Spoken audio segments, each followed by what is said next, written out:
What's up, everybody? Peter X is Coffer here, and welcome to another episode of Three Things for the Month. I usually do this past month, and sometimes I skip a month. Here we are in January, and I'm doing November and December. And essentially, what this is going to be, and I didn't do this, been doing this about a year and a half. So this is essentially uh, a year in review, the biggest stories, and well, the three, in my opinion, the three biggest artists from 2024: Taylor Swift, Kendrick Lamar, and Drake. And of course, Kendrick and Drake are linked because of that feud that went on, late April into May. So let's get started. Going to start with Taylor Swift first. The Eras Tour ends. It's actually right here in Indianapolis, right around the holiday season. I think it was a little after Thanksgiving, and it was pretty cool. She played Lucas Oil Stadium, where the Indianapolis Colts play, and you know the Eras Tour ended up being the biggest tour of all time, and by far, $2 billion.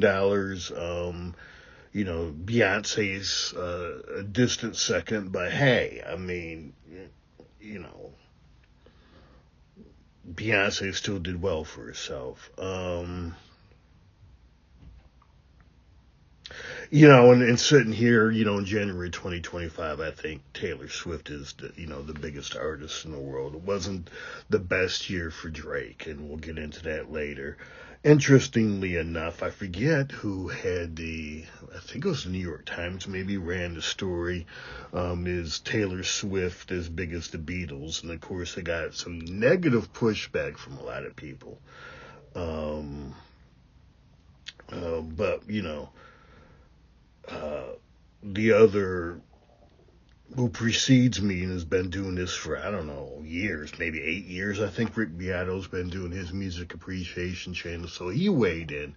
Thought it was interesting. Rick's a boomer, and the boomers weren't real happy about, the New York Times posing the question of, is Taylor Swift as big as the Beatles? But he made it, he didn't dispute it, and I thought he made a very, very interesting point when he said not only is she the biggest artist in the world, but she's also the biggest social media influencer in the world, and her platform is music. And I was like, yeah, that makes sense. That's it. And so kudos to Rick Beato. I had to, put that out there to you, my listeners, because Rick was right on with that. And also I wanted to mention too that when, the Eras Tour, in 2024 came to London, Paul McCartney did show up and pay his respects. So Paul's, the great ambassador. He and Mick Jagger essentially are the elder statesmen of the music industry, and I thought it was pretty cool, that Paul McCartney shows up. Not only does he show up, but he has his picture taken at the Eras Tour. Thing two, Kendrick Lamar. Let's talk about Kendrick. He had a great year. His GNX album, I love it. It's his funkiest album yet. I've listened through it. I haven't done a deep dive into Kendrick Lamar, which you have to do, and I'll get into later. Lyrically, I thought musically, it's being at its, greatly rooted in the funk. I think it's more accessible, to casual listeners than to, the diehard Kendrick folks who love him. But I still need to do a diehard Kendrick listen on the album, and that means listening to the lyrics, because that's the thing with Kendrick. I don't, I still think that the great lyrics and the lessons he's trying to teach are there. I just, have to go there and do it. So, Jay-Z, who's in charge of the Super Bowl halftime show for the NFL, has tapped Kendrick Lamar to do the halftime show. It's in the Super Bowl's in New Orleans this year. Fortunately, Lil Wayne wanted, that's his hometown. I don't know if he's gonna share the bill with Kendrick. Who knows? But, there's always the lead and there's special guests. So I don't know. I kind of feel bad for Lil Wayne, but Jay-Z had his reasons for doing what he did. So, did an episode earlier, I think I did, late May, early June, on the whole Drake, Kendrick Lamar, beef, and I'll do an update here. I mean, if you, go back and listen to it, I mean, I agree with the general consensus that Kendrick Lamar won, but, well, I don't think it was the route people think it is. I'm not sure. Does it, it's not going to change the last 15 years of music history where Drake, is the undisputed king of music because he has the most streams and, the data's there and the data doesn't lie. Now going forward, it's going to be interesting because I'm wondering, has Drake run out of gas? Because, I mean, he's had a tremendous amount of music he's released. I think he has 270-ish when it comes to, top 100 hits. And I think he's in the 400 to 500 song range when it comes to actual releases. So he's up there. So, let's go and number 3 and take a look at Drake here. So, first of all, in the last, month, he's done some lawsuits. First was Universal Music Group and Spotify. And both Kendrick and Drake are under Universal UMG's umbrella because, they're on other labels, but they're subsidiaries of UMG, and UMG is their distributor. So Drake is claiming that at first UMG and Spotify basically, kind of weighted the scales or put their thumb on this scale for Kendrick and this beef. And he might be right. I mean, it's hard to, but he did drop to Spotify. Now it's going after UMG, saying they may promoted, what's the term? Basically that he's being slandered, and they're in support of that. Who knows where it will go?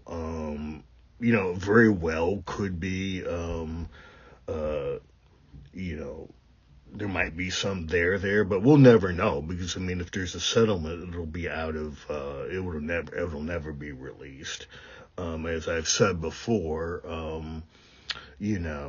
streaming services are not subject to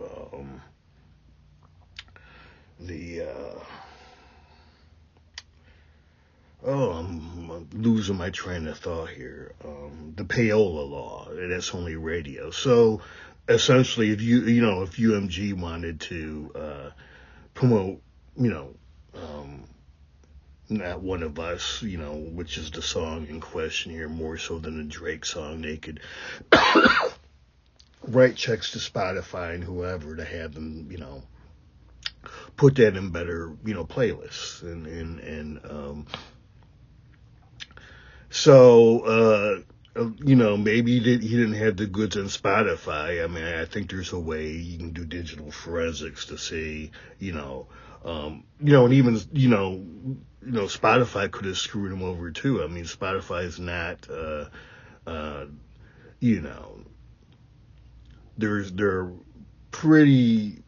are lots of rumors and evidence now that there are basically, fictitious artists on Spotify that don't exist are getting a lot of streams, and Spotify is essentially paying itself. So, there's always been shady stuff going on in the music industry, and it looks like Spotify now has fake artists with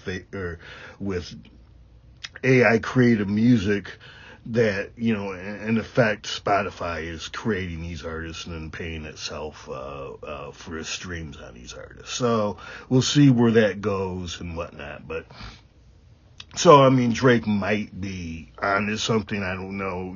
We'll never know, because whatever is found out will be private. Now, as far as, how's this look in the streets and hip hop community? Not good. I mean, you don't sue. I mean, you lose the fight,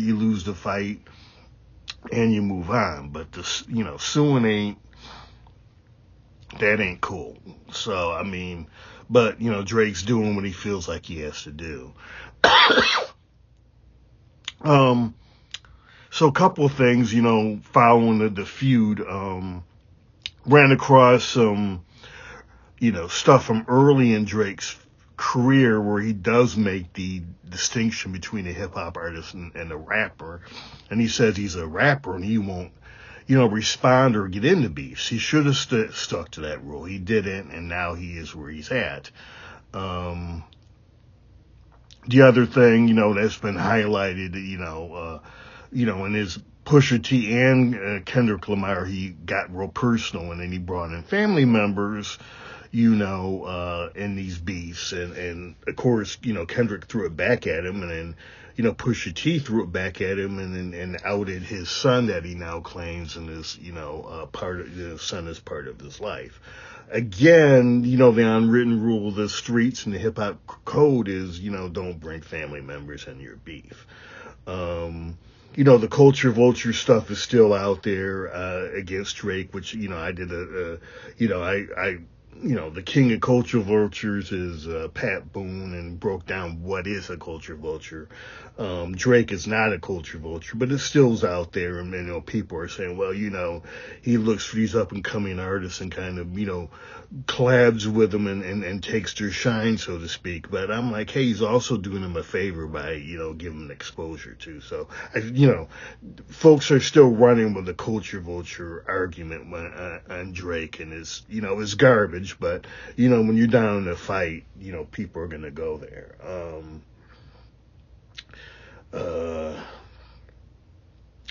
I mean, again, when it comes to Drake, you can't be the king of pop and the king of hip hop at the same time. Pick one, and Drake kind of lost focus there, and I did a couple, I don't know, it's October maybe, because I've been taking notes on this, and at some point plan to do a part 2 on Kendrick Lamar and Drake. This is, I guess, 1.5. But artists fall off at 37. I mean, Michael Jackson was 37 when Dangerous dropped. 1980. Mick and Keith with the Rolling Stones were 37. Start Me Up was their last huge #1 hit on the Hot 100 Billboard charts. Prince, I think, was 37 when The Gold Experience dropped, and his last really big album. While albums were a thing, and in the pre-streaming era, I mean, he did get a #1 with Musicology, but they changed the rules after it. Is kind of controversial, but again, commercially, I mean, look, Prince still did great stuff after The Gold Experience, and the Stones, the Stones have done great stuff after, Start Me Up, I think it was Tattoo You. Yeah, I think it was Tattoo You. But, folks run, kind of are no longer the it thing. And is that happening for Drake? I mean, Kendrick obviously it's not, because GNX has done really well. So we'll see. The one thing that people, that nobody's saying and starting to read between the lines, on the the Drake Kendrick Lamar divide here. Now let me just say, I mean, I did a episode on To Pimp a Butterfly. Obviously, I like the album. I would have done the episode, and I've also done an episode on Drake's songwriting ability. Said he's top 5, top 10 all time. So, unlike a lot of people, I mean, I respect both artists, and I'm on the record saying that. But one of the divides I think is going on here is, I mean, obviously, Kendrick Lamar has a lot to say when it comes to social commentary and everything, and that, and speaks in many ways about different things going on in the black community and his people color and other communities. I mean, even LGBTQ and people like that are drawn to that, and I do that myself. Drake is escapism, and I think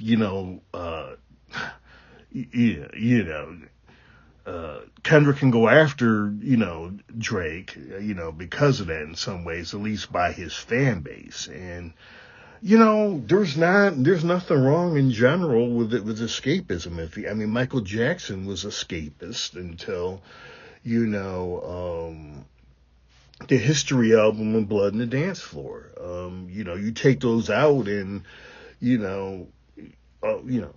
off the wall, Thriller, Bad, Dangerous. I mean, he did Black and White, and he did Man in the Mirror, but most of that is, and there's nothing wrong with escapism. And let's be realistic. I mean, it's a crazy ass world out there right now. It's not the 90s. And, when I was in my 20s and the 90s, I thought the 90s was crazy. So, this younger generation wants escapism. They don't want to always, and so that's one of the things with Drake. I mean, look, the Eagles were escapists. Heck, I mean, in some ways, the Rolling Stones were more escapist than the Beatles in some ways, but hey, it is what it is. But I mean, I don't hold that. I mean, I respect, both artists, and just because Drake isn't, it deals in escapism doesn't make him a lesser artist. So staying on Drake for a minute, I talk about his, GNX for Kendrick Lamar in a great album. Drake released 2 songs post-feud, No Face and Circadian Rhythms. And I like both of them, particularly Circadian Rhythms. Now, they're not getting the streams of his past stuff, but, they're still very well constructed, very well written, and high quality songs. So, hey, it is what it is. So yeah, one last thing to say on this Drake Kendrick Lamar, going forward, and can Drake bounce back commercially, for himself, and I mean, maybe he won't stay king, at the top of the heap where he is now. But, one of the problems of trying to rebound and get a win here against Kendrick is, Drake is essentially a singles artist, and Kendrick Lamar is an album artist, and he's album centric.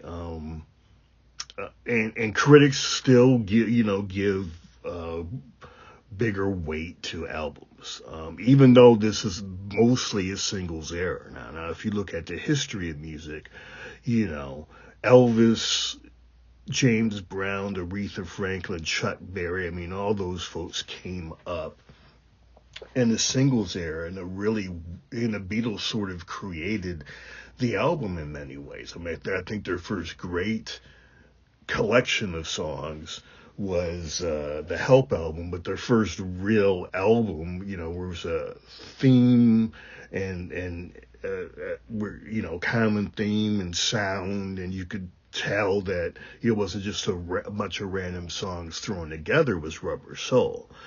And, in this era, because of the, if you go and, go on YouTube and type in,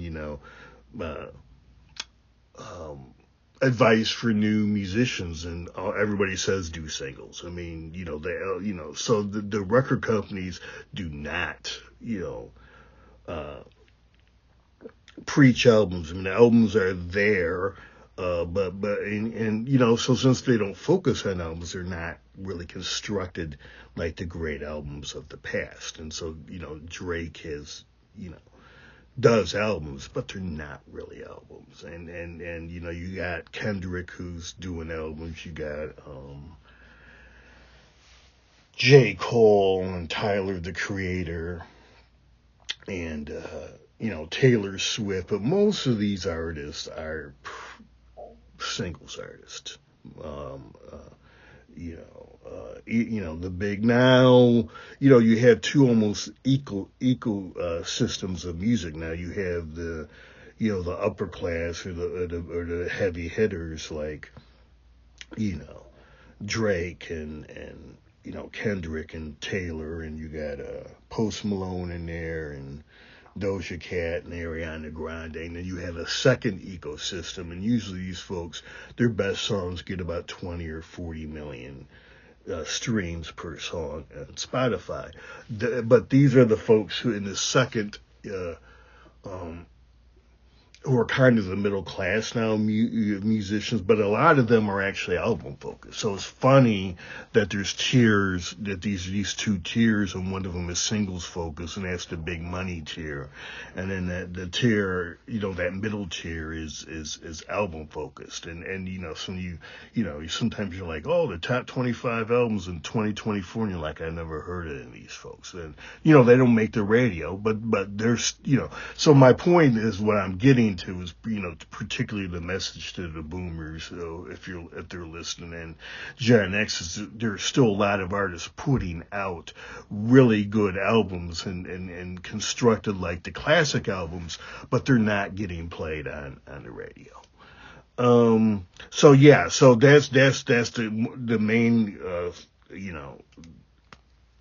obstacle I think that Drake faces as he climbs up, and trying to recover from the beef with Kendrick Lamar.